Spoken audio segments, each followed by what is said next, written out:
ඔන්න ඉතින් අද මම ඔයාලට පෙන්වන්න යන්නේ නැවක ඉදිරිපස කොටස කොහොමද මොනවද තියෙන්නේ මොනවද ඉදිරිපස කොටසක තියෙන වැදගත්ම දේ කියලා ඔයාලට පෙන්වන්න. ඉතින් මම දැන් මේ ඉස්සරහට යන ගමන් ඉන්නේ.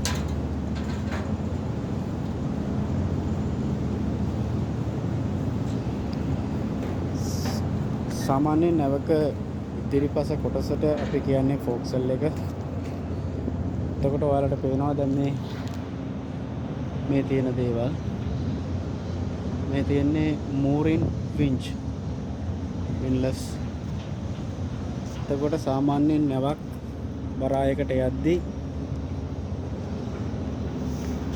ලනු ගැට ගහන්නේ මෙන්න මේවා භාවිතා කරලා. එතකොට මේ තියෙන්නේ මේවා මේ වින්ච් බ්‍රේක් සිස්ටම් එක. මේ ලිවර් වලින් තමයි ඔපරේට් කරන්නේ මේ mooring winch.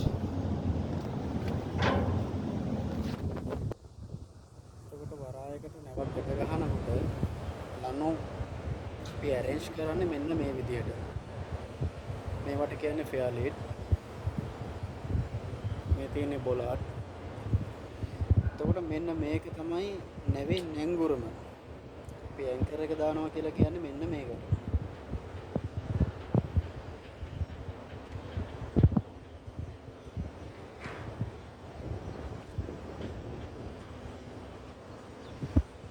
එතකොට මෙතන තියෙනවා මේ පොඩි වෑල් තුනක්. හරි. එතකොට මේ තුනෙන් මෙන්න මේ වෑල් එකයි මෙන්න මේ වෑල් එකයි අපි නැංගුරම උස්සන වෙලාවට අපි ඒක භාවිතා කරනවා මුහුදු පතුලේ තියෙන මඩ. එතකොට මුහුදු පතුලේ තියෙන මඩ වගේ දේවල් ඇන්කර් එකේ නැත්නම් නැංගුරමේ යට හැඳිලා තියෙන්න පුළුවන්. එතකොට නැංගුරම උස්සනකොට මේ වතුර පාර අරිනකොට මේ වතුර පාරෙන් ඒක හේදෙනවා. එතකොට හේදලා ඇන්කර් එක ක්ලියර් වෙලා තමයි උඩට එන්නේ.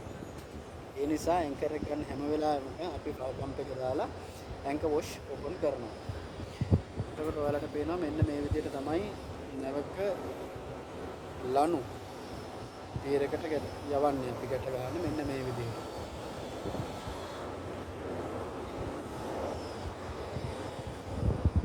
එතකොට අපේ ෆෝවර්ඩ් මාස්ට් එක තියෙනවා. මේ මාස්ට් එකේ තමයි අපේ ෆෝවර්ඩ් ඇන්කර් ලයිට් එක, නැවිගේෂන් ලයිට්ස්, ඩෙක් ලයිට්ස් ඒ වගේ දේවල් මෙන්න මේ මාස්ට් එකේ තමයි ෆික්ස් කරලා තියෙන්නේ. ඊට පස්සේ අපි යමු මේක ඇතුලේ මොකද්ද තියෙන්නේ කියලා බලන්න. ඔන්න මම ඇතුල් වෙනවා නෙවී ෆෝක්සල් එක ඇතුළට. මෙන්න තියෙන දේවල්. එතකොට මෙයාලට ඕන කරන උපකරණ හෝස් බට ඒ ඔක්කොම මෙයාලා ගබඩා කරලා තියෙන්නේ මෙන්න මේ නැව ඇතුලේ තියෙන මේ කාමරේ. මේක ස්ටෝස් එකක්.